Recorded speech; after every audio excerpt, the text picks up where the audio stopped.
Get out the team spirit, folks. It's time for another episode of Turntables and Tea. I'm Charlie. And I'm Cory.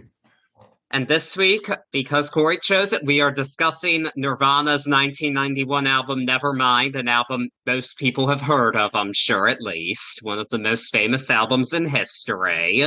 Because you picked this album, would you mind giving us some background on this album and kind of like what it was like at the time of its release? I'm curious because I wasn't there and I'm not quite getting it, honestly. So I'd like to hear it from someone who was there. So this was Nirvana's second studio album. They released it on September 24th, 1991, under DGC Records. It was their first, this was their big boy major label deal. And it was also, and we'll get into, or we might as well just talk about it now. So they had just lost a drummer. They had started recording this album under the name of Sheep. Kurt Cobain lost his voice during tour. They stopped the tour, and then they lost their drummer, and they went to see a band called, oh man, what was Grohl's? Scream? Scream. How can I forget Scream? They went to see Scream, and there's Grohl jamming away like we know he can, and Scream ends up breaking up. Some universal beautiness, and Grohl calls them and says, let me jump on this, and the rest is rock and roll history. So yeah, it was the first one with Grohl. It was the first one under a major label. They recorded it out in Sound City Studios, California. Finished it up in Smart Studios in Madison, Wisconsin. Or the mastering was at the mastering lab in Hollywood, California. So they were all over the place. It went all over the board as far as at this time. You want to talk about this time? 91, the start of this movement, the Seattle sound. Long story short, it was drugs, sex, and rock and roll. And a lot of the rock and roll literally just talked about drugs and sex. So here comes this album, really under the radar, and it's talking about all types of stuff. It's wild how the universe does this, but I didn't pick this album because of what it talked about, but it's so very close to covering the same plight of the artists that we have become accustomed to on a lot of the albums that we have gone through here. We talk about trouble love. We talk about, sexism, the whole nine, all the way across the board. And really a lot of this, people didn't even know it was going down because when this album was released, there were no liner notes. I still sang 90% of these songs wrong. And I always have. This is literally the first time ever that I've looked at the lyrics while I was listening throughout this last week. And I can't tell you, it's almost every song that I've sang completely wrong my whole entire life. It's glorious. And we used to have conversations about this back in the day. And Kurt Cobain actually had a quote about this back in the day. He couldn't understand why all the reporters wanted to do this Freudian breakdown of what his lyrics meant, and because they didn't have the lyrics in front of them, he was like 90% of them are transcribing them wrong anyway. So it was definitely a new place for this grunge movement, or the start of this alternative movement, to come from, and that's the album we got here today.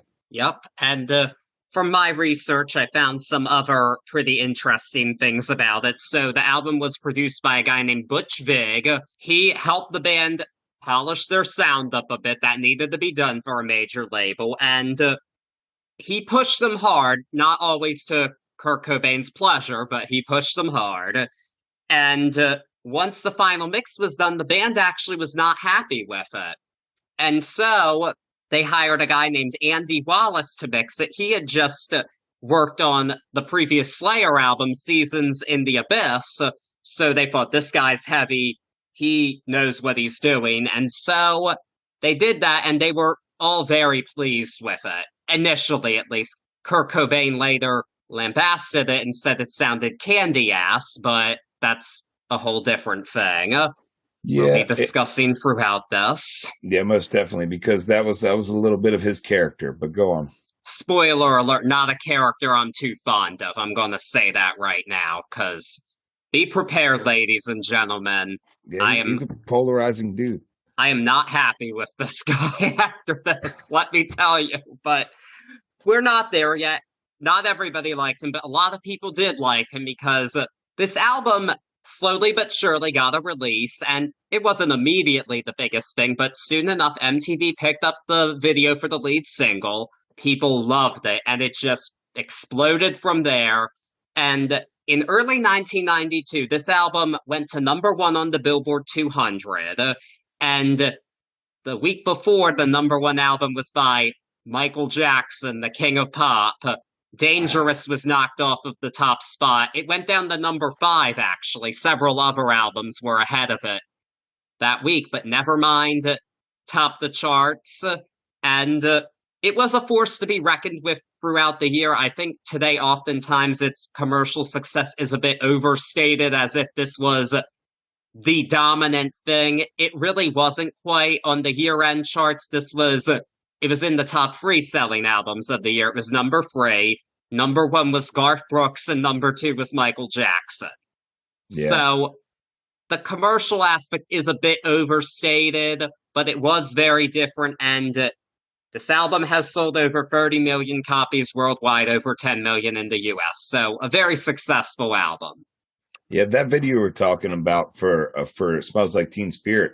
Back in the day, MTV used to play their videos that they weren't 100% sure would be taken correctly, or videos that they thought were a little edgy or risque, on a late night show called 120 Minutes. And that's where it got its debut, and it took off like wildfire from there.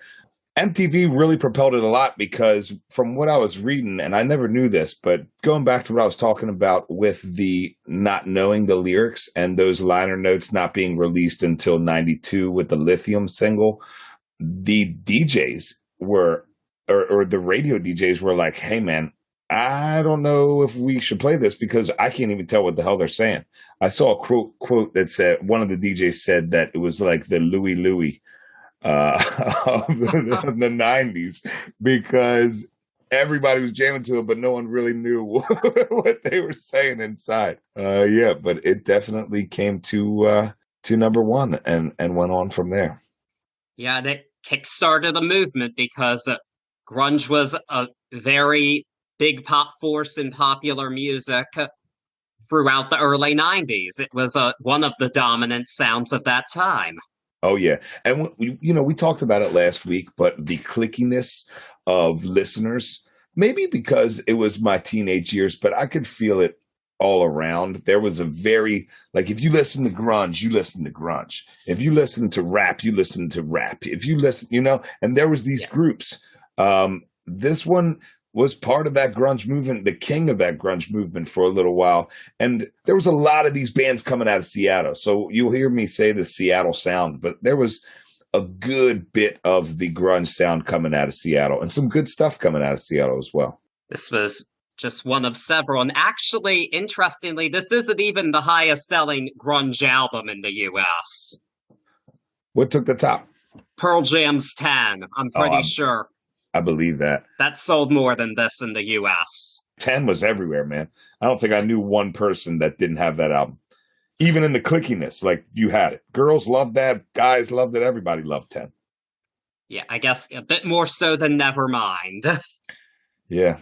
Nevermind dropped in 91. So a lot of my memories of it came from 93.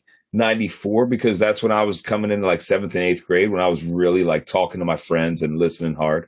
Of course, before he passed, but I knew Nevermind. I didn't know Nevermind when I was in 5th and 6th grade. It was a little bit above my pay grade at that point, or above my normal listening. You guys know, I was listening to Michael Jackson crazy back then. So I hadn't even really dived into the sound.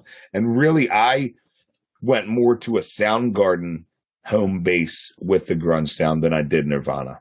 But yeah, this was later on, and it was still talked about. It was still cool. Yeah, it still is considered cool, so. Yeah, man. I mean, think about the amount of, well, you probably looked at it, and I didn't even try to write it all down, but just the amount of people doing covers of songs on this album is insane, man. I mean, all the way to like one of my favorites is when Ewan McGregor starts singing "Smells Like Teen Spirit" in Moulin Rouge. Like you've gone all the way to the polar opposite of the genres here, and it's still singing through. Oh That man, it is. this could be a 3-hour pot. No, I'm just kidding. Here we go down memory lane. We'll see about that, because more nostalgic for you than for me, this one, that's for sure. Yeah, because what? This was 91 released, and you were born in what? 97. 97, heard, yes. So this whole thing had been, I won't say done and over, because the sound still lives, even in, if anything, less infamy to this day. But it was something that you didn't even live through as far as the media blitz and the whole nine throughout their career, which, you know, this is early on in their career. And a lot of these guys, well, all of these guys were different people back then as far as what they were thinking, from what we can get from the biography and things like that, from what they were thinking, from what they were saying, and from what they were living. Yeah, leaps and bounds from where it ended, in my opinion. I would agree with that. And I do like a lot of older music. I do try to listen to albums as much as possible in the context of the time that they were created in, but this is one, I'm not going to lie, this is something I really am not connecting with on another level more than usual. There's something really just not clicking with me, I'm afraid. Not completely. I don't hate this, though. I'm here to say as many nice things as possible, but now, man, you don't have, let it out. That's what we're here for. We're listening on all sides. I appreciate the niceness, but there's always polarizing aspects of what we listen to, divisive aspects of any great artist or band or sound, period. So let it fly, baby. Let it fly. Well, with that being said, we're going to go track by track through this album. We're going in before we go in. Wait, what did you want to talk about first? It's just another one of those crazy iconic covers of the 90s. Oh, yes. We do have to talk about that. A cover of a young baby floating just under the pool water line and a dollar bill on a fishing wire being dangled in front. I'm showing my age here, but I think I'd be pretty hard pressed to find anybody who didn't know where this image came from, or what album it was from. But definitely one of the iconics. We did Janet Period last week. You can't forget that cover. This is, in my opinion, another cover that you're never going to forget. If I'm correct, and I tried to find this, Charlie, and I couldn't, I'm almost positive back in the day when you would, and I was what? Like I said, 7th, 8th grade, when you would go buy it, there was a parental advisory sticker right over the penis of the baby that's floating. I swear there was. Maybe I couldn't find it. Maybe I'm making it up in my head. If anybody remembers that, post it up so I don't feel like such a crazy old man. But I could have swore they used to cover up his little ding-ding with a parental advisory, the black and white warning. I wouldn't be surprised. What I did learn about the cover is that it was Kurt Cobain's idea. He came up with it after watching a show about underwater birth. No shit. I didn't see that. I heard. It was what I found. And it was in the headlines very recently, actually, because the subject of the cover filed a child pornography lawsuit against Nirvana, but it's been dismissed. Yeah, he got crushed. I'm not going to sit here and pass judgment on him because, like I said, he got crushed. He went back twice, and then finally the judge was like, dude, statute of limitations. Like, you got 10 years. Like, come on, where you at on this? I thought it was in my opinion, I thought it was a very frivolous attempt at somebody suing, especially because the person tried to go like all the way on like child trafficking and all yada, yada, yada. I'm getting away from what I wanted to say about this cover because I told myself I wouldn't go down this line. It was in the news recently. That True. Is what was in my mind with it. And I do agree with you, especially considering I think that just takes away from real victims of child pornography. I mean, bottom line, that's a great point, but what a great bottom line. Like, are you joking me? I don't know if he was paid on the album or if his folks were paid. I didn't look into it that deep, but regardless, man. Yeah. Regardless. I think No, I think stuff like that takes away from real victims, but Here's the thing, and Christ, I thought myself I was going to do it. This guy was never walking down the street. It's not like he had to live every day and people were like, "You were the baby from the Nirvana cover." Like, no one would have known that unless you said it. right. So, I don't want to sound like a heartless guy on this one, but come on. I agree with you. I hate to say it. I do agree. Yeah. Yeah, no. So let's go. Now it's time. We're going to jump on into it. Charlie's not going to hold anything back. Oh, no. And let's go. I'm excited.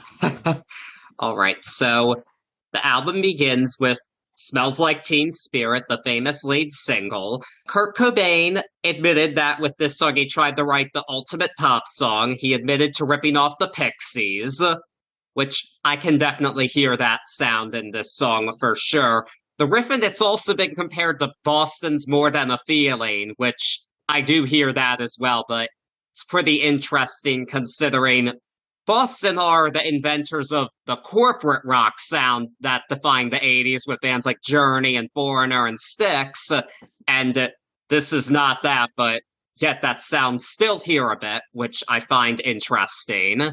Yeah, I never knew that before reading it, but it's such an ironic, cool thing. You can hear it if you try, but the way you say the irony between the corporate rock and this alternative movement is pretty cool. Especially considering how alternative Cobain tried to be in his commentary, but he couldn't even deny the similarity of that. It's like, yep, you sound a bit like Boston, but that's not a bad thing. More Than a Feeling's a great song, I think. So, yeah. And the title is, so the story of the title is also quite well known.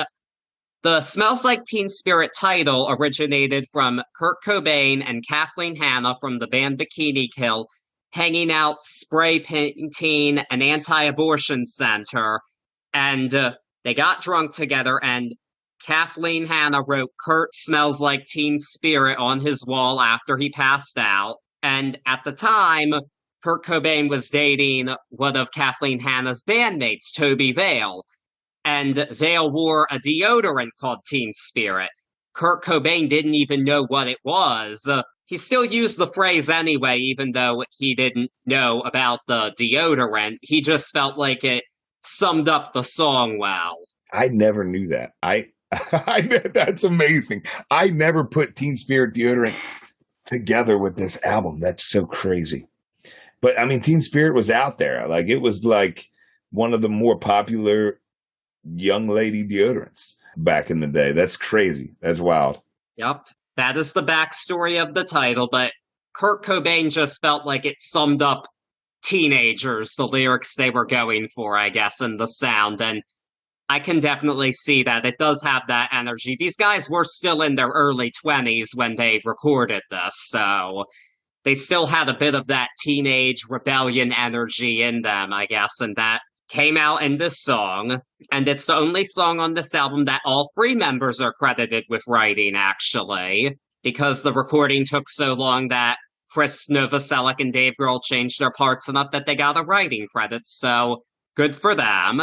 And as you said, MTV aired the video on 120 minutes, and they had fans from one of their shows be extras in the video and be in this gymnasium. And Cobain had the concept of a pep rally gone wrong, inspired by a couple of films. It was directed by a guy named Samuel Bayer. He was a new director at this time. And they actually got into a screaming match during the shooting, so Bayer didn't do another video for this album from them because of that. It was a long, tense shoot. It lasted 12 hours, but it paid off. This video helped the song get big and get exposed, and this song reached number 6 on the Hot 100 twice, and one of the times the number 1 song was actually I'm Too Sexy by Right Said Fred, which is hysterical. This song was so big it was often called the anthem of a generation, which is a lot to put on a song. And Kurt Cobain was uncomfortable with its success, even though he set out to be a rock star and make a hit record, because if you're on a major label, you have to have a successful record or you lose your job because you get dropped. So that's the way I see that. but he eventually came to really detest the song. And that's not the first story I've heard of somebody detesting their biggest hit, but I don't know if as many people have done it as thoroughly as Mr. Cobain did. Yeah, it was without getting too, because this is going to happen throughout the album when we're going to talk about this, but that back and forth fight of being this anti-establishment figurehead. Oof, I shouldn't even use the word figurehead because he would hate that I said that, and it would speak to what he always said he was trying not to do. He was caught in between that rock and a hard place of being anti-establishment and being a super successful rock legend, and legend now, but more so just a super successful rock band, period. Sometimes, even back then, it just seemed a little bit like a character that he would put on sometimes for the cameras. Like sometimes it felt genuine, but I think it's even who was the producer? Who was the original producer on this album that they fought for? We were talking about him earlier. Butch Vig. Vig had said, like, man, they love this album, and then Kurt said that because you can't be behind an album, or you can't say you love something that, again, going back to this rock in a hard place of like being an anti-establishment guy. So it's tough to discern, or for me as a listener and a watcher, it was tough to discern from what was real and fake. And I'm a WWE fan, so I should be pretty good at that, but you never know. His kayfabe was insane. As far as a song, though, as far as one, an opener for an album, but two, just a rock song, Smells Like Teen Spirit comes out of the gate crushing. It's a 4/8-12 bar song, and it doubles on its own guitar just for that extra power. And it's been said, and I'm paraphrasing a bunch of different quotes, but long story short, it really does. It becomes a template for what we hear for almost the next 9-10 years, for almost this whole decade. We hear this sound come back and back and back and back. Okay, as we've established, I was not present when this song was released. 91 was the year my parents got married, so I wasn't even a thought yet. Right. And this is a song that I heard on the radio multiple times, and I never knew what it was, but I'd heard of this song and band before. And one day I had Shazam out and said, I'm going to find out what this is, because I think this is a good song. And I found out, this Smells Like Teen Spirit. I just never heard the title, so I didn't know. Dig it. We go back to talking about the clickiness too and not knowing. This one went across all the different, like, it would be played on the oldies. Well, not the oldies, but like it would be played on the rock station. It would be played on the college station. This was one of those ones that spanned those clickiness, which was weird for that alternative sound too. It wasn't. This isn't my main genre, but I'm not going to sit here and tell you this isn't a great song. I agree with everything you said about it. It rocks hard, and it has a great hook. The voice is a bit hard to understand, but it's distinct, and there still isn't quite a song out there quite like this. It was a really unique song. I can hear that. And I won't take anything away from it being a great song. I'm just not seeing... This is possibly because I wasn't there. I'm not seeing the whole Anthem of a Generation angle. I don't see it as any more than just a great song, but that's still a great accomplishment, a great song, but I don't think it's transcendent or otherworldly like some other people do. I won't say transcendent, but there was a time, and still, I guess, for anybody my age who lived then, like you were saying, where when this hit, it didn't matter who was playing it. Like, I saw Bruno Mars. Bruno Mars does a cover of this where he mixes it with Billie Jean on one of his live shows. And even just seeing him go into it, there's just not a time where this song doesn't hit off that I'm just automatically ready to mosh and get down and get out there, at least dance. But all those feelings of the teenage angst and frustration and raging against the machine, it just comes back.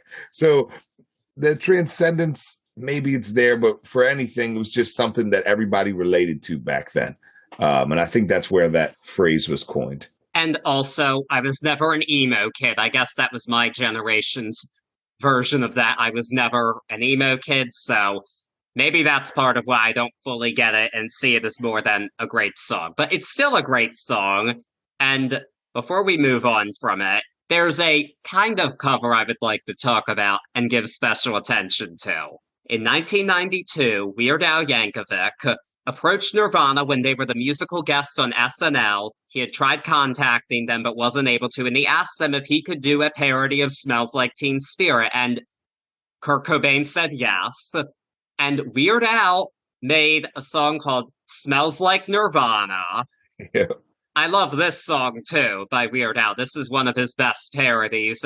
It's mostly about how he can't understand what Kurt Cobain's actually singing. There were no lyrics to decipher, and he just turns it on its head brilliantly. And he parodied the video too. Even his album cover was Weird Al swimming in the pool. He really used Nirvana to help his own career, which it did. It was a bit of a comeback for Weird Al. He'd had some setbacks over the couple of years before it, but this became a top 40 hit for him, Smells Like Nirvana.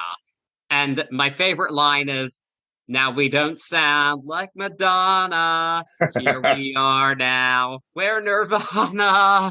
You know, come to think of it, it might have been the cover of Weird Al's album that had the explicit thing over that was a grown man, admittedly. Yeah, it might have been that one. But I love Smells Like Nirvana, and I did feel the need to give it a shout out on this podcast because a great song as well. Yeah, man. Especially with, I mean, they've got the Weird Al biopic coming up, so I'm excited to see that one too.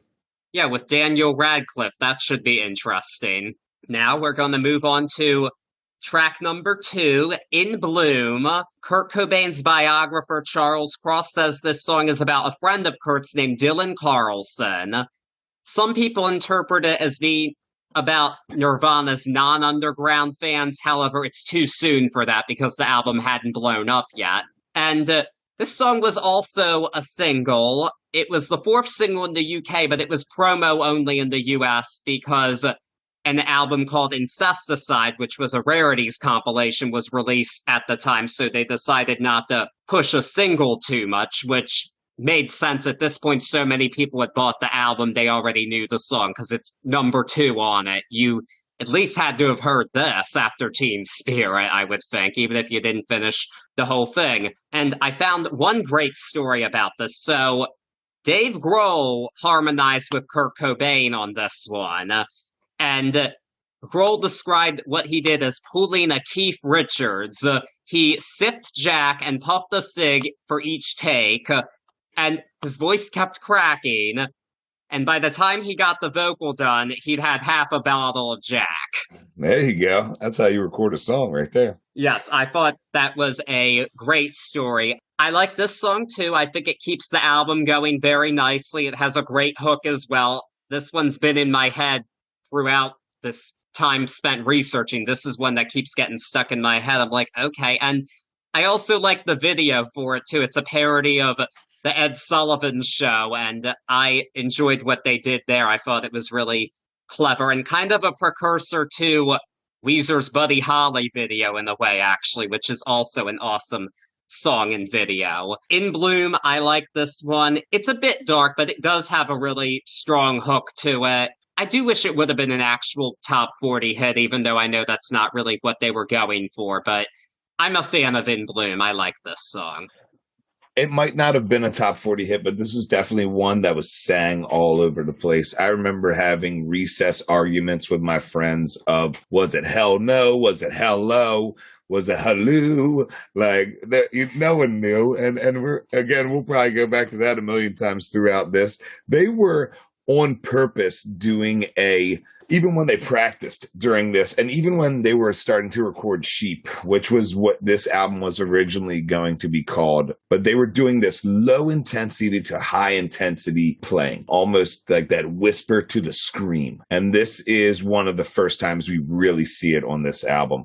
Like you said, great song. The Buddy Holly video is always a classic, shot in like an old style way with like a sepia tone to it. Kurt Cobain which would ironically become one of his iconic pieces like the cardigan sweater, but like really done up, and they, they were all hairbrushed and the whole nine. It was a cool one, and it lends itself as a precursor to the Weezer Buddy Holly video. I don't know if it was the inspiration, but they're very, very similar in the way they look. Weezer had their own influences for that, I'm sure, that were beyond Nirvana. I think they're actually pretty explicit in the Buddy Holly video, but we're not talking about Weezer. Before we move on from this song, I want to talk about the double tracking of the vocals here. I think it's so well done on this album, and Cobain was averse to it. He was like, no, I don't want to do it, but Butch Vig had to say, the Beatles did it, Lennon did it, and that was how Cobain got to do it, and I'm glad he did, because this is a song, it's not the same. It does not have the same effect without that double-tracked vocal. Neither does Teen Spirit, for that matter. And those effects really elevate this song so well. I love how that's done, because it's pretty hard to harmonize with voices this guttural. So the double-tracking really takes this to another level and elevates the song for me.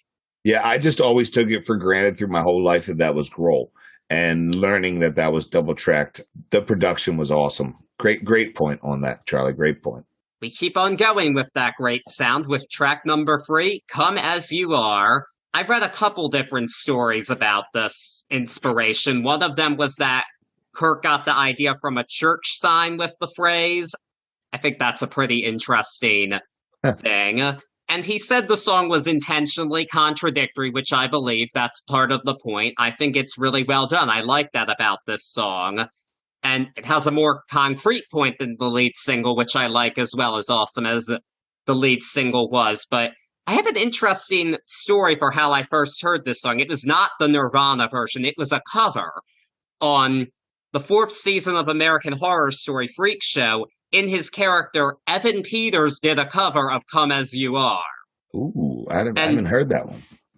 That was the first time I remember hearing this song ever, and my freshman year roommate knew the whole song and was singing along to it, which was kind of funny because he hated that I watched American Horror Story. He thought it was very disturbing. I would watch season 5 Hotel when it aired, and he hated that I did that. That's probably one of the reasons he blocked me after he moved out from living with me, because of the American Horror Story. I probably gave him nightmares. But yeah, that season wasn't my favorite, but it did have a few musical performances in it.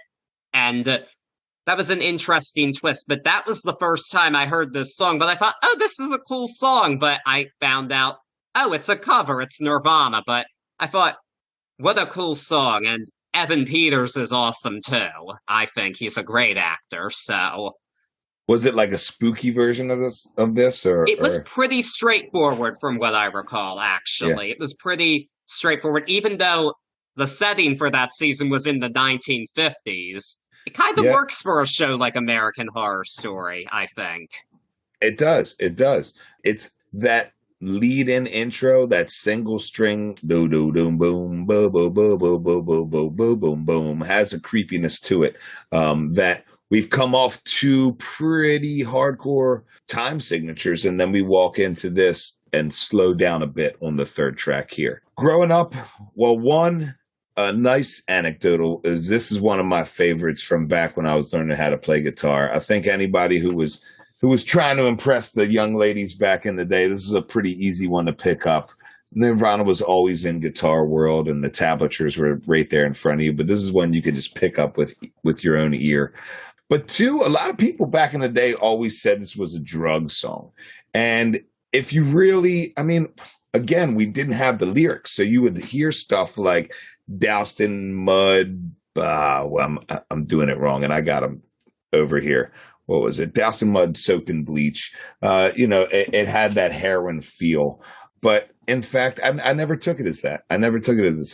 I more gravitated to the old take your time, hurry up, choice is yours, don't be late mentality of the whole entire song, and just took it as and again, I was a teenager at the time, so it was like, yeah, they're trying to tell me what to do this way and that way, this way and that way, and it makes no sense.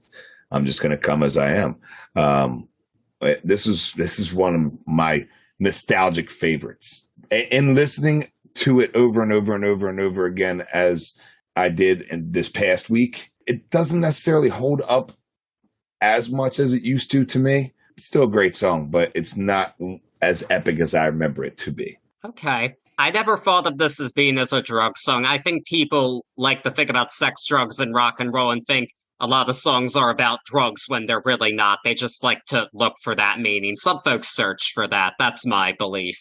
Well, the University of Washington actually tried to set up a memorial fund to establish an addiction treatment center titled the Come As You Are Center. But the funding fell through, and then it was a whole to-do about how it wasn't necessarily a drug song, and people were pretty up in arms about that, actually.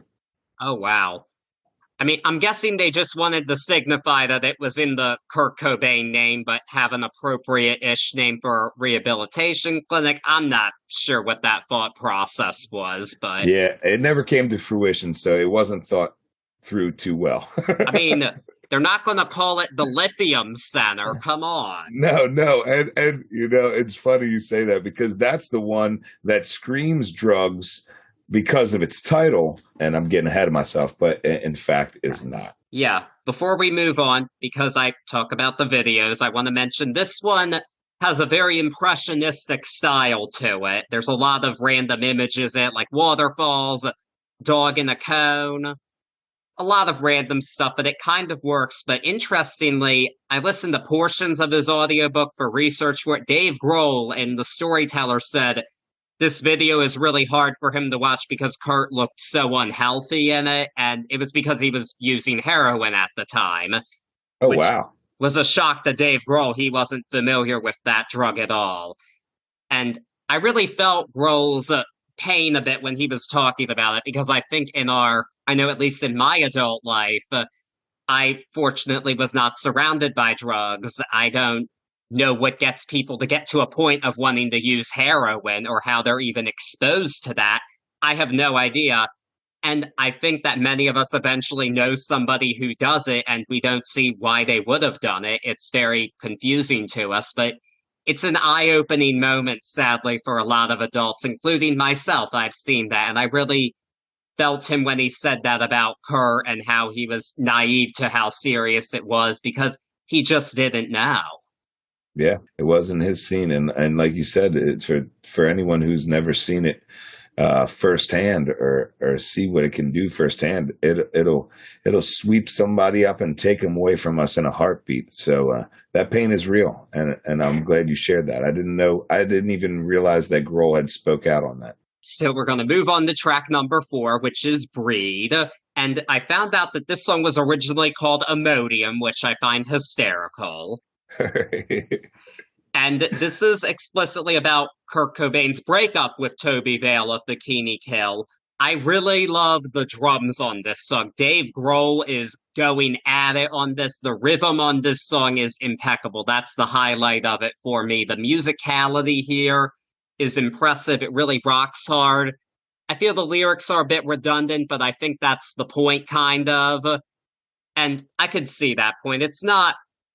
Well, it is one of the better songs on the album, but it's not as good as the first 3. But I still like it okay in the context of this album. I like what they're going for. It definitely has a punk feel to it.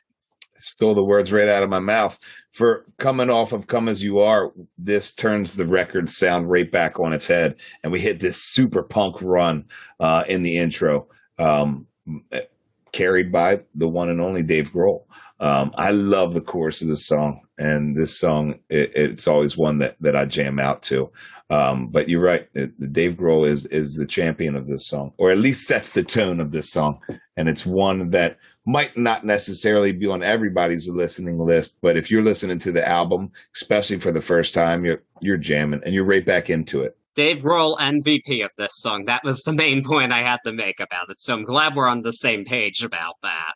Oh, yeah. I mean, if you look at the musicians inside of Nirvana, period, just who they were regardless. All of them are standout musicians. But when you look at Grohl to this day and look at his growth from Scream all the way to where we are now, it's phenomenal. And he'll always be one of the top musicians, in my opinion, and hopefully in the opinions of many.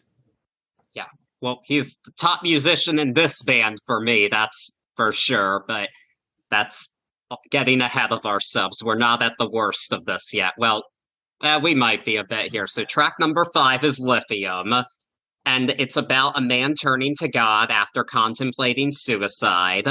Cobain was specifically inspired by his Aunt Mary, and this song was infamously played at the 1992 VMAs because it was their current single at the time. It was a compromise because MTV wanted them to do Smells Like Teen Spirit, but Cobain was like, no, we're not going to do that.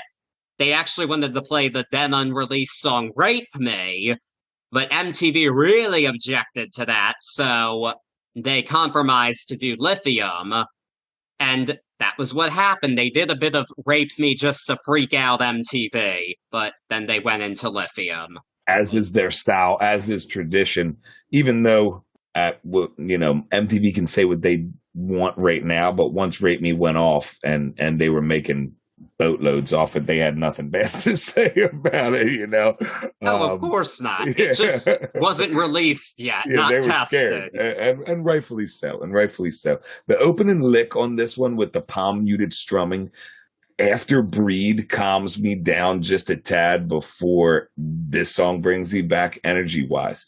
Maybe not up to the point where I've been on Breed and before in this album, but it definitely brings me up.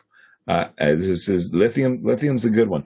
And I never knew really, again, we go back to the no liner notes back in the day. So like, I didn't necessarily put 2 and 2 together with the whole coming to God, but I had to look it up. So yeah, no, it actually in the biography, Come As You Are, the story of Nirvana, Michael Azerrad described the song's title as an update on Marx's description of religion as the opiate of the masses. I don't know if that was the case, but it was there, Yeah. Who knows? This is my first hot tea take. I think this is the most overrated song on the album. This just doesn't have much of a kick to it for me. I don't know why that is. I like the concept of it. I just don't think Kurt Cobain's the best songwriter to do this concept. And I think this band's main selling point is its musicality, not its lyrics. I know some people love their lyrics, but I think the musicianship's the main selling point. This one just overrated is my thought on this one. Thinking about you while I was listening to this album and knowing how great you are and how much of a love it is of yours to break down lyrics and really see, I knew that it was going to be a challenge. And I think that actually, it's my opinion as well, as far as Nevermind, where the musicality of this album way outshines Kurt Cobain's lyric writing, because and he'll say it, many people have said it, like, this album is really pieced together lyric wise. Like, he's pulling out of poems over here, pulling out of little short stories he wrote over here, like literally finishing lyrics and their presentation in the song, like right at recording. So this is definitely a more vague album as far as his lyrics go. In Utero really, in my opinion, he gets way better at saying what he means. And again, in my opinion, in Utero, you have songs that you can't really get around their meanings because they're presented in a way that you can understand them. But I totally can feel you on that vibe. Well, what I found out is this is the song he actually wrote linearly. Right? It's funny. It was coming out of my mouth, I was like, Kurt Cobain's went on record being like, yeah, this is the only song I wrote all the way through. But it's just not my favorite. I know this is one of the more beloved songs on the album. It was the 3rd single. It made it up to 64 on the Hot 100. And I forgot to mention Come As You Are was 32 as a top 40 hit. But a lot of people weren't going to buy these physical singles because they bought the album. That's really what that's about. Most definitely. I don't know if you read it, but there was a bunch of inspiration on this one coming from when he was bouncing around from home to home, and he ended up living with a buddy of his who had some very Christian minded parents. And it's been said, I don't know if he said it. Actually, he did say this. In the song, it's a guy's lost his girl and his friends, and he's brooding, and he's decided to find God before he kills himself. And then this is his words: "It's hard for me to understand the need for a vice like that, but I can appreciate it too. People need vices." And this quote really goes back to the whole, I'll use the word hypocritical thinking of Kurt Cobain sometimes, but also stuck in that rock in a hard place of who are you? Who do you want to show the world, and who do you want to keep away from the world? And that's a tough one if you've got two different people there. And he sure as hell had two different people there. Maybe that's my issue with it, because I have an issue with his hypocrisy in his overall public image that he presented. Maybe that's why this one doesn't connect for me. That's probably my best guess, but Heard that? we're not at the worst of that yet, fortunately. We're still at a pretty decent place for that. So track number 6 is Polly. This was inspired by the 1987 kidnap and rape of a girl named Polly while she was hitchhiking home from a concert. And this song is different in that Kurt Cobain takes the perspective of the perpetrator, not the victim. And he rightfully makes this guy look like a piece of shit, and that's the point. I like that this is an acoustic song because, well, one, it gives us some time to mellow out a bit, and two, it rightfully shines light on this really fucked up situation. This song was actually originally considered for Bleach, but it wasn't used because it didn't fit in. But I like this one. I don't love it, but I like it. Yeah, this one is always a classic for me. It really took its legs in my love of it during the Unplugged album, which is a phenomenal album in its own right, but Polly on that album just seemed to excel. And you're right, this is about the terrible story of how this girl was taken and raped, and he put his creative spin on it and had the victim fool the kidnapper into thinking she was enjoying what he was doing to her, causing him to let his guard down enough for her to escape. And that was his take. It's crazy to think about writing, or crazy to me to think about writing a song about rape, period. But it's pretty wild. And I one of the things that you find when you're going in and diving deep in the liner notes to Incesticide, Cobain wrote that, and this is quote unquote at this point: "Last year, a girl was raped by 2 wastes of sperm and eggs while they sang the lyrics to our song Polly. I have a hard time carrying on knowing there are plankton like that in our audience." So even, he might have chose to write this about this story, but the hate he felt in his heart, and then to find out that it had spawned hate in the world, was disheartening to him. And this is where I'm going to make this point. I obviously don't condone any of what happened. I understand why Cobain was appalled by it and that his song was used for it. But his whole thing about being uncomfortable with his audience changing, here's my issue with that. As I said earlier, if you are signed to a major label, you are setting out to make a successful record. He even said at times he wanted to be the biggest band in the world. It may be fair that he didn't know the baggage that entailed, but that means you are playing for all kinds of people. You're putting your art out there for everybody. And just because they're the kind of people you may not have liked if they were just the jocks or hipsters, not as extreme as the rapists, of course, we have every reason to despise those, but just because they're the jocks and hipsters you weren't friends with in high school, I feel like he's talking down on them and saying, you're not good enough to buy my record.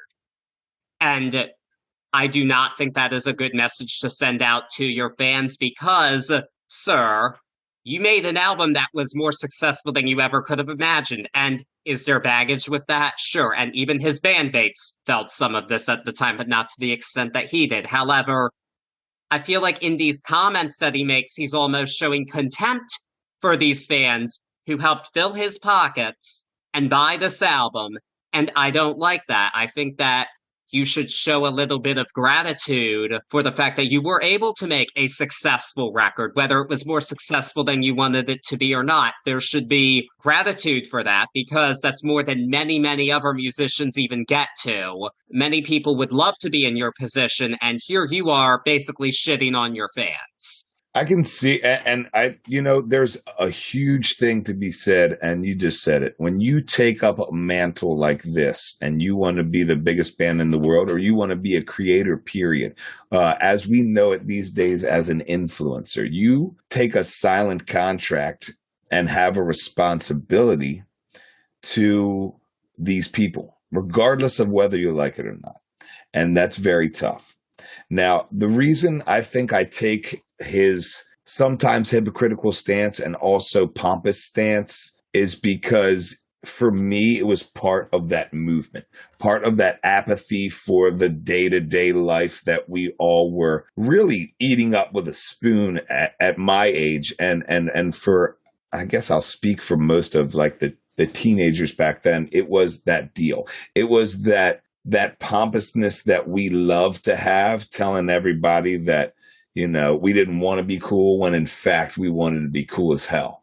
So I don't necessarily share with you. I can see where you're coming from, but only because I lived it inside of where he was. And I never took it as him shitting on anybody.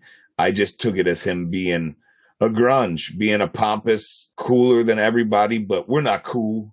But, we're cooler. I don't know. It's very tough to explain. But there was this pompousness of this whole entire movement that rang true. He was a very loud one for that. But that's why I think I take that with a grain of salt. I mean, I'm not an expert on this movement from what I see. Admittedly, he's gotten older, but Eddie Vedder certainly seems a bit more magnanimous than this guy ever was. Oh, no. Eddie Vedder was a totally different beast. Eddie Vedder might have been inside that sound, but Eddie Vedder was never a standout grunge guy. Eddie Vedder was in fact, Eddie Vedder always, and this again, I'm going on my opinion, Eddie Vedder always seemed to like be a Neil Young in the wrong era to me. But he was making beautiful music inside of this sound that we all loved, and that's why I gravitated towards Pearl Jam, because he had that singer-songwriter-esque vibe that I didn't necessarily get a lot in this genre.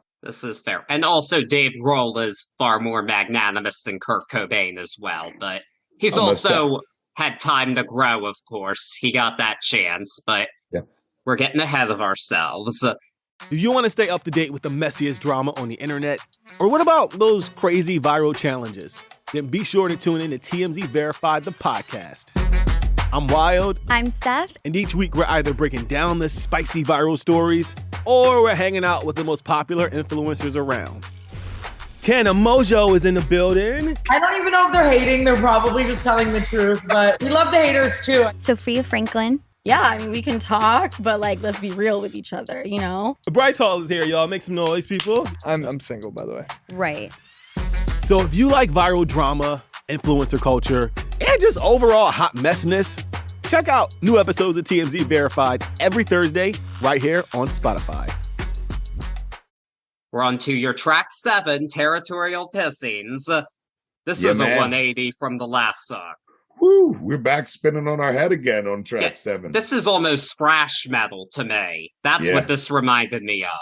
Yeah. In my notes, I have Dave Grohl in caps with 7 exclamation points. Here he comes again, reminding us of what album we're listening to and where we're at, and reminding us that we're pissed off. This was, you just got to find a way. Get that. There's not really any lyrics to this song. It's like 2 refrains. And I see where you go with the thrash metal. It was just that frustration of society, in my opinion, back, that we all were like, all right, we'll listen to this. Hot take here, even though it's a cool, great song, this back in the day was the one I would skip over all the time. Oh, I mean, it's not one of my favorites on the album. I pretty much think it's just a rant, more so than it is a song. Oh yeah, most definitely a rant. It's almost like an incomplete song. It's like a refrain. It's like a hook. It's like a 3-minute hook. I don't love that about this song, so it's not one of my favorites on this album because I don't think it's a fully completed song. Sounds a bit more like a demo, honestly. A good sounding demo, but you're right, it's not completed. No.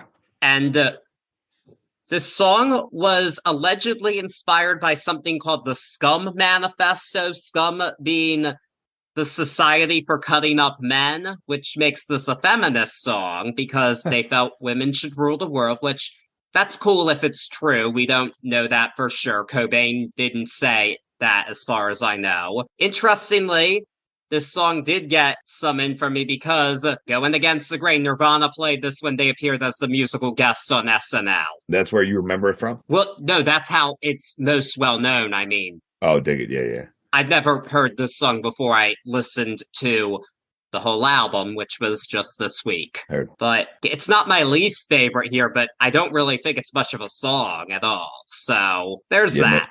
Yeah, for me, this one was always an incomplete thought and one that I usually just went right over. I mean, I knew it, but I just went right over it. And it's not the one I would have went over, but I can see where you're coming from. Heard that. And you still haven't hit the one you went over. I'm excited for this. Go on. Yeah. All right, so now we're on to track number 8. We're still not there yet. This is Drain You. This has been interpreted as being about possibly Toby Vale or heroin, maybe both. Who knows? Kurt said he made it up on the spot. This song has more studio trickery than a lot of the other songs on the album. There are 6 guitar tracks, and for this to be done, Butch Vig actually told Kurt Cobain that his takes weren't good enough, so he would keep doing them and create this sound, which was a smart move. Butch Vig clearly knew how to work with this dude, which is impressive, because I wouldn't want to have worked with this guy. Sounds like kind of a douche, but... Well, and I mean, later on, he always had a reputation as a tough guy to work with throughout his career. But Vig, they actually fought for Vig with Geffen. They were like, we got this guy, and they're like, no, please, Vig. So there had to be some kind of a love-hate relationship there that worked out well. Oh, I'm sure. And Vig knew how to push these guys, so True. That was really good of him. And there are some odd sounds on it. We hear a rubber duck, an aerosol can, and rattling chains. I especially like the rubber duck. That's a pretty cool sound.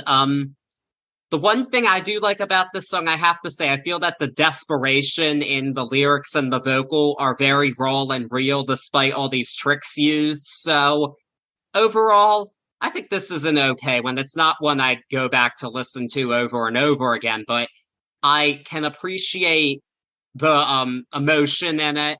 I feel that that's something very real, and I can see how it connected with a lot of people. I think it's emotion that's presented a lot of different ways. It's not the preferred way for me to listen to it, but I can see where it would be somebody else's. Yeah. For me, this one definitely always sounded like a breakup song. I never heard that he wrote it on the spot, but like we were talking about, this lyrically is all over the place, from poems to, again, right on the spot. So I believe that. But this one always sang as a straight up breakup song to me. That heartbreak I always felt when I listened to it. It's a good song. For me, when Kurt starts to go into the heartbroken side of himself, as far as with love, it never really translates the way the rest of his meanings do. But not a bad song. So I really have to say about that one as well. So now we're on the track 9, Lounge Act. This is the only song marked explicit on streaming for this album. And it's about Toby Vale. And the bass line comes from the band's Shocking Blues song, Send Me a Postcard, which kind of an interesting band to take from. I'm not very familiar with them, but their biggest hit was the original version of Venus. That was later covered by Bananarama. You said the bass line was taken straight out of another song? Pretty much, yeah. That's also the bass line to this always reminded me of a ska sound straight off the bat. So it's interesting to hear that it was taken from something else. Yeah. Not the only example. There was actually a thing with Come As You Are being taken from another song, and might have been a lawsuit over it that went away, actually. Huh. Not remembering the other song at the moment, which is really bad of me, but whoever's listening will hopefully look it up and tell me what it is, because we're too far in the album now. We're on Lounge Act. This one's okay. I think it's not very dynamic for me. feel like there's some wasted potential here, and I love the title of the song, Lounge Act. This is another example of I like this title. I feel like this could be a really unique character portrait of somebody who is stuck being a lounge act for one reason or another. That can go so many ways. I think this could have been a really unique, cool story, and it's not that, and I feel like it's wasted potential. Yeah, the story for me here is the crappiness of being in a relationship with a girl that you are blindly in love with, but even after a breakup, your friends and your loved ones around you who are like, yeah, what a terrible, terrible thing. We go into the repeated, still smeller on you from this. It was definitely... For me, that was always the lounge act. He was the dirty act that his friends and family were watching, even though, like a lounge act, it's not necessarily what you want to watch. If somebody you love is in the lounge act, you go to the show. So it was a tough one for him because he was conflicted inside of it. For me, this one, and always... but more so through this listen, it's a very pop-structured song. Dave Grohl even went on to say that they were making kid music for this album because they were dumbing it down so much for this pop sound.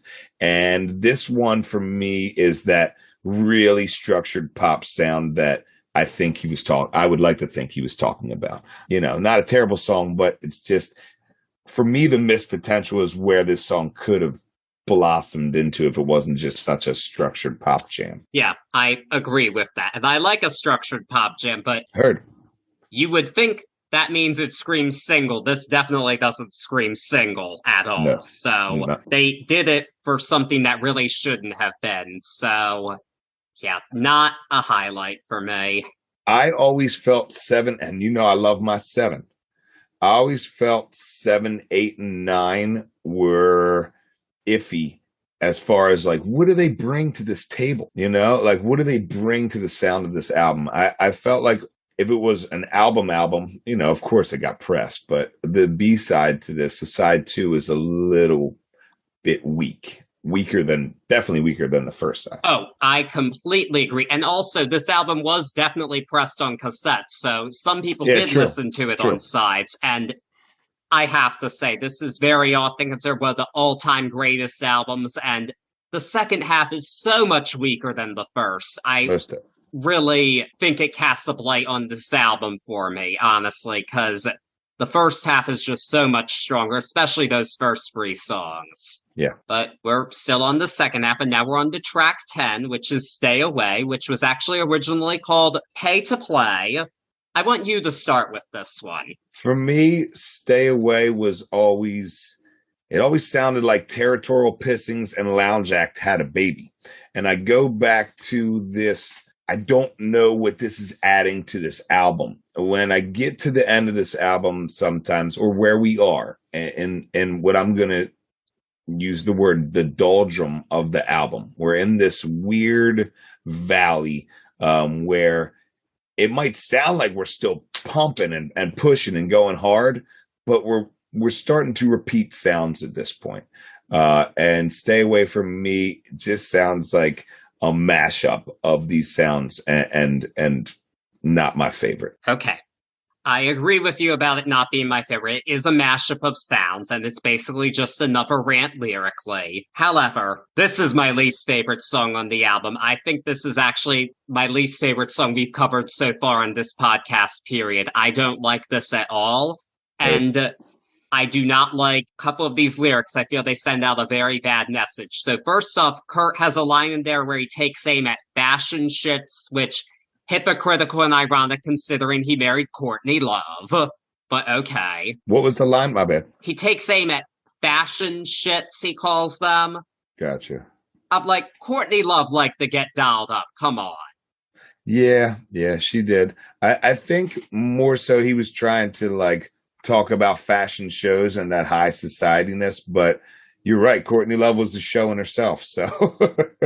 Yes, she was. I don't know if I would use the words dialed up. I never thought she was very dialed up, in my opinion. In comparison to these guys, yeah, almost deaf.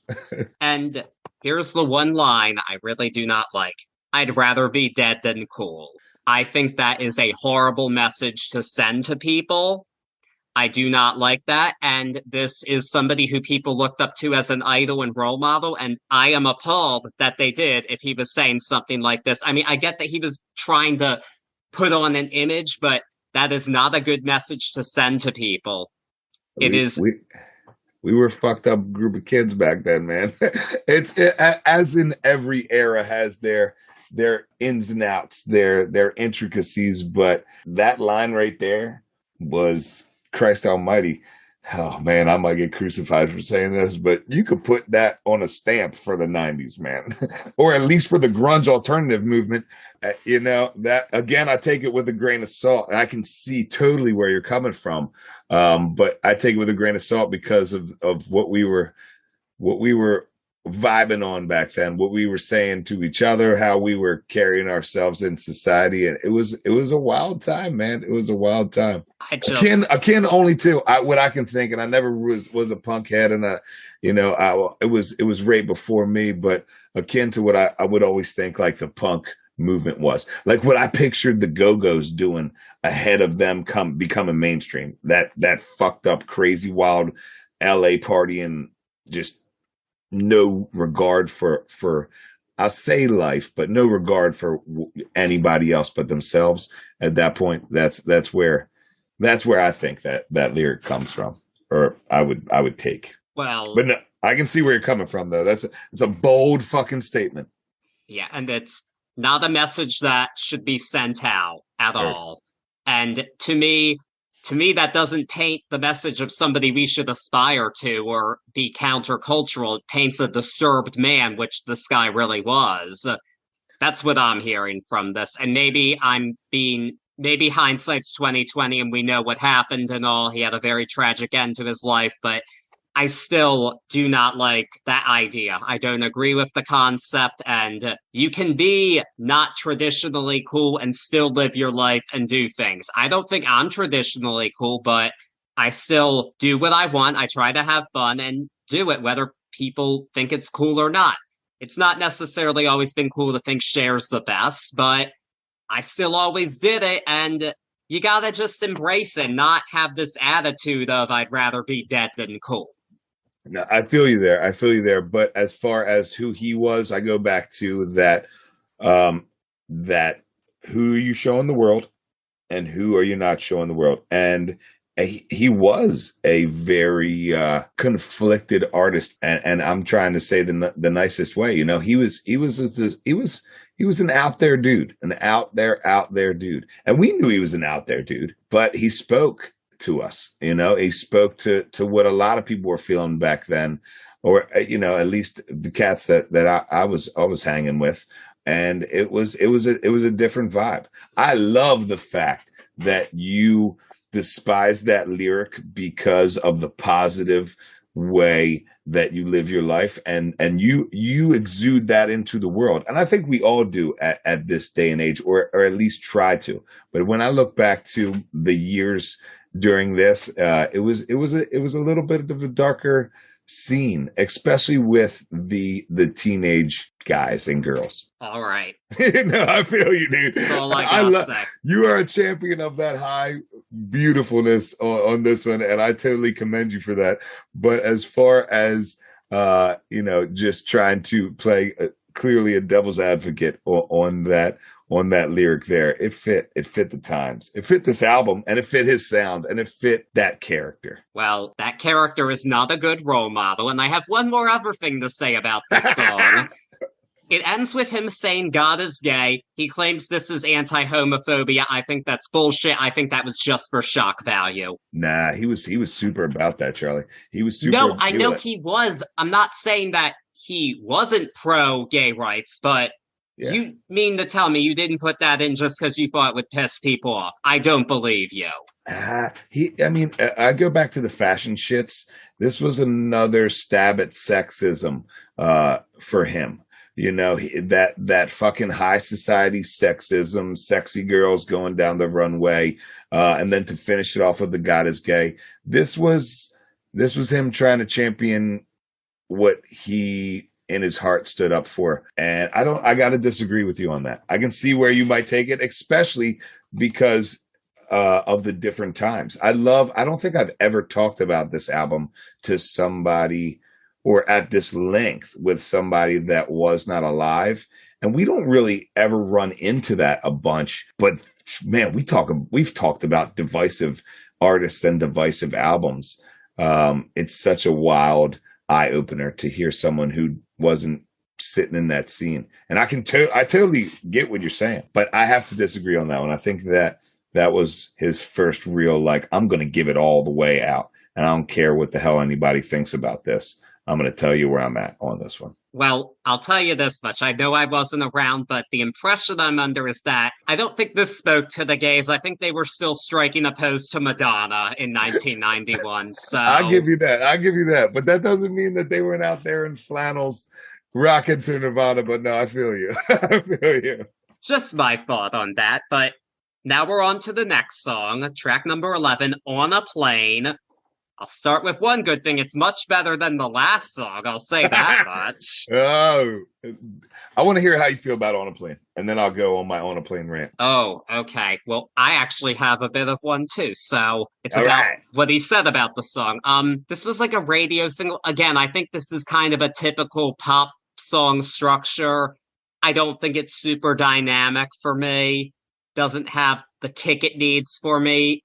I will take it over some of the past few songs, but doesn't stack up to some of the better songs here? No, not at all. And Flipside magazine mentioned to Kurt Cobain that they thought this song was reminiscent of some of the music of Cheap Trick, specifically their albums Live at Budokan and Dream Police. And Cobain said that was weird because he was listening to those albums the day he recorded it. But then he said, well, the song should have been more raw. And he said, I like Cheap Trick, but especially the first album because it was so punk. And Kurt, it's okay to admit that you like the pop band, which Cheap Trick are in some ways. You liked Cheap Trick. They influenced you. It's okay to admit it. You wrote a pop song. Fucking admit it. Like, just stop with this whole, oh, I wanted it to be this way, man. It's like, no, you wrote a pop song. You wrote a pop song inspired by Cheap Trick, and guess what? It's not even anywhere near as good as Dream Police, so shut the fuck up. You would have died in the 90s, boys. It was cool to be uncool back then, and he was the fucking prince of uncool.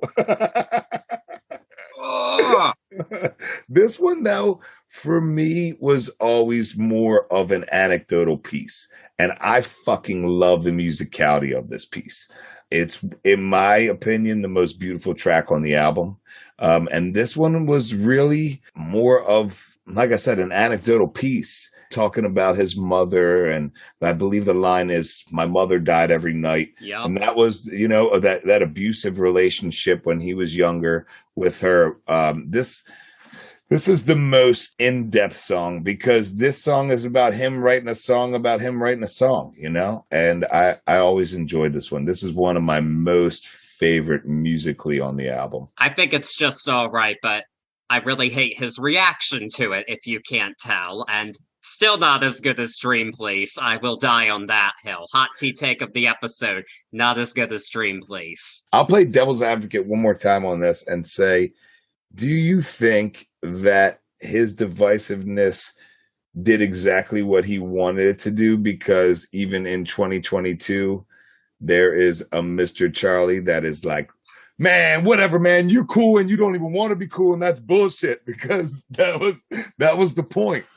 Oh, I'm sure he did it to ruffle some feathers, just like my beloved Madonna liked to ruffle the feathers. But... heard that. So, but yeah, On a Plane, man, I love this gosh darn song. All right. I thought you were going to hate it when you said rant, but... Oh, no, because I could keep going on and on about this song, just musically and breaking it down that way. This is a breakthrough song, in my opinion, for them as far as musicians, and such a beautiful one at that. Very well. All right, On a Plane. There we go. I definitely think it's probably the best song in the second half of the album. I'll say that for sure. Very close, if not the best. the only other contender I think is the next song, Something in Yes. the Way. Most definitely. This is a very nicely restrained closer, and urban legend says that Kurt Cobain wrote this while he was homeless and living under a bridge. That's been refuted. It's not. He was just that unhappy, apparently. Yeah. And, well, that is what it is. But I think this is a nice tune. I say Butch Vig explained when he did that vocal performance, it was like otherworldly. I'm like, I don't think it's quite that, but I think this is a very nice song and a good way to end the album. Yeah, a great ender, and it goes against my normal ending, where I say, don't you dare finish on a slow note. But I think the achievement here with Something in the Way is that after we've yelled and yelled and yelled and got all that anger out throughout this album, Nirvana, and a lot of it in Kurt's vocal on this, really make us do one thing, and that's feel again at the end of this album. We feel the sadness, we feel this song, we come back to reality, and again, in this time, it was a perfect ender to this album. You're back to feeling all types of sad again. No, but you're back to feeling, period. And that is something important, because this album, in my opinion, could have ended on another Dave Grohl, and we could have screamed and the album could have been over, but we chose to end it with a song that always meant something to me, but I feel like means something, period. Fair, that's fair. I was still a little fired up from Stay Away, honestly, because I hated that song that much. But I love it. I love it. I love it. But this is a nice song, so... The 90s are tearing us apart, Charlie. oh, yes. Yes, they are. Yes. And then there actually is, again, a hidden track. We had one of those last week. That's Endless Nameless. It's just a weird hidden track. And Kurt said it was a taste of where they'd go on their next album. Stream of consciousness lyrically and cool musically, but it's a hidden track. There's not a whole lot to it. I don't think it really adds or subtracts from the album. I mean, Endless Nameless. Yeah, you couldn't have named it anything more perfect. I mean, for me, it was 10 minutes after the last, like, a minute and a half. Well, it probably wasn't a minute and a half, like 45 seconds of silence after Something in the Way, and then 10 minutes. And then you get this, I think it was like 6.5 minute track of what I always thought was just them jamming. Like, just being like, let's just do sounds. Maybe we're warming up. I just thought it was just warm up and crazy wild.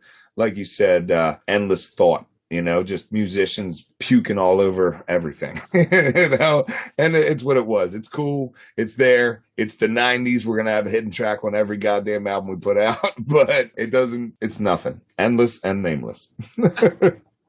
All right. And there we have Nevermind. There it is. What grade do you give this album? I'm going first now. Yes, you are. For me, this is a B+. It almost made it up into the A. A Cory from 1995 for 3 would have given you an A+ with 6 more pluses after it.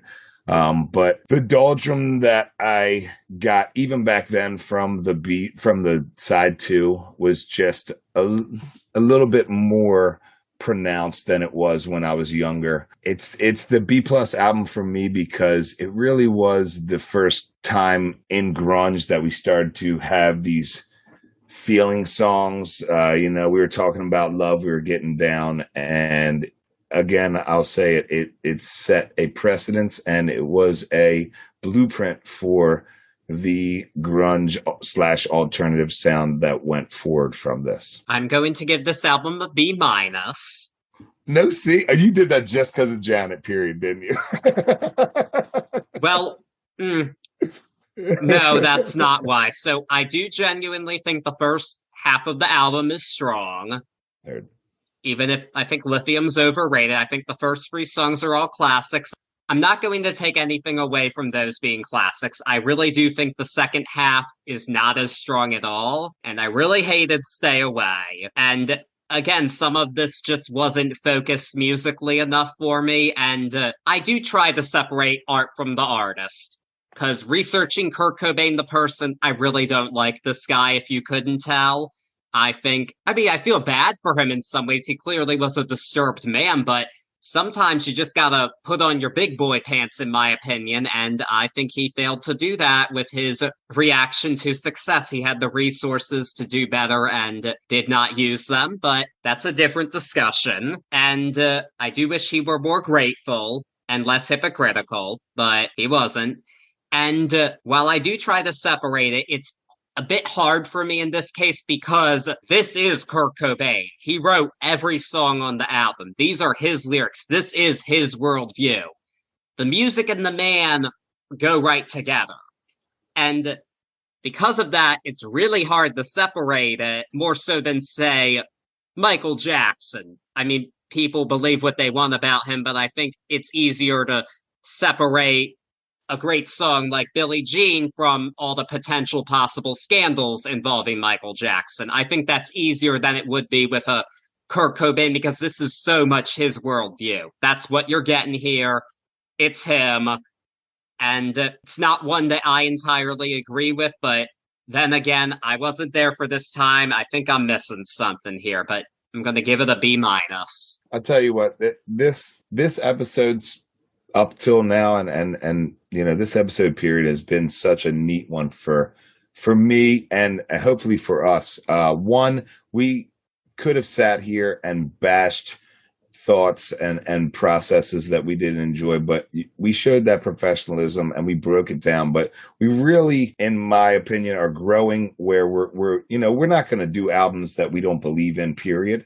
But for us to have different views, and even if it was about time or time lived, I think we did a great job breaking this one down. I'm going to toot our own horn on this and say that was all right. It's probably one of the most polarizing ones that we've done so far. So thank you for taking that journey with me. And I hope you got a little bit of enjoyment out of the old Nevermind. I got some. I just don't really care to look too much into this guy anymore. That's all. But there you go. Well said. What is your favorite song on the album? For me, my favorite song on this album is On a Plane. Okay. Yeah, I can't get around the way that the musicality of On a Plane has always sang to me. It just takes me to a different place than the rest of this album. So On a Plane is my favorite. I'm going to thank Cheap Trick for that one, though. You bastard. I gotta do it. I love it. What's yours? I'm going to go with Smells Like Teen Spirit. I still don't think there's quite another song like it. When I first heard that song and knew what it was, I could tell why it was such a unique song that people gravitated to. I don't see it as the anthem of a generation, but that's probably because I wasn't there. But I do think it's a fantastic song, and that adrenaline is undeniable. And Agreed. I'm not going to take anything away from it. So perhaps it's the obvious answer, but it's the one I'm going with. I was going to do this off air, but I must challenge you. And I'm not asking you to think about Kurt Cobain anymore, but I always tell everybody, after listening to this early Nirvana, go and take a listen to that Unplugged in New York. It is by far one of my favorite live performances of all time, period. It's a great, great sound. And for me, it really showed all of those artists in this beautiful new light. So I challenge you, if you got a few seconds, it's a stellar album from front to back. I will keep that in mind. Well, I only say that not because I don't want to. I've heard it's that fantastic. It is. I am curious, and I know there's also a few covers on it too, so I'd be curious to hear what they do there. But it's not the next album we're going to be discussing. Can you please tell our listeners what we'll be doing next? Well, I am right now, I'm switching the brain over. I got a great chance to go see the Wu-Tang and Nas on the Nas New York State of Mind tour this Friday. So next weekend, we are going to bring in a guest, a friend of ours, and we are going to do Nas Illmatic. On top of that, I just found out that Busta Rhymes is going to be at this concert too. And you're talking about three names that I couldn't even imagine the 90s without these three names. I couldn't imagine me as a lover of music without those three names. So to say I'm jazzed is a huge understatement. I'm doing backflips in my brain like a little kid right now. I'm about to go buy a pair of fresh butter Tims and wear a Nautica shirt. we're going all the way. I cannot wait. But yes, our next album, Nas Illmatic, one of the truly defining sounds of the 90s hip-hop era. Yes. This is even more out of my comfort zone than Nirvana. I've only heard of the album and that it exists. So this will be a new one for me, but I'm looking forward to it, opening the mind up a bit to another side of things. I really think, and I usually don't do this, but I'm not trying to put anything into your head. We already spoke about it on this podcast, doing this one specifically, but some other ones about how great you are and how much you love diving into lyrics. There's no way getting around these lyrics. You get to hear stories. You get to hear stories that are truly spun in a great, great way. One of the most profound hip hop lyricists, in my opinion. So I think you're going to have a ball, even though it might not be inside your comfort zone. I really do think that, and I hope that you'll be able to really be like, oh shit, I didn't know that this was even that legible. Even though he's a very, very well-spoken individual, period, regardless of what he is rapping on top of. I mean, I will say this, I'm sure I'll like any of the songs on it more than I like Stay Away, so... Heard that. That's a guarantee. So we're gonna have the low expectations with that and go from there. But in addition to that, with this episode, we have our poll for the last episode of the month, what you want to hear us cover. Our options are The Blue Album by Weezer, Tragic Kingdom by No Doubt, The Score by the Fugees, and Siamese Dream by the Smashing Pumpkins. 4 great ones. I'm excited to see what you guys pick on this one. Whew. 4, I can't even call them honorable mentions. I'm excited to do any of those. So pick away. I can't wait to see what we get. I have a couple of preferences, but I'm not going to influence your vote. So I'm going to stay silent on that.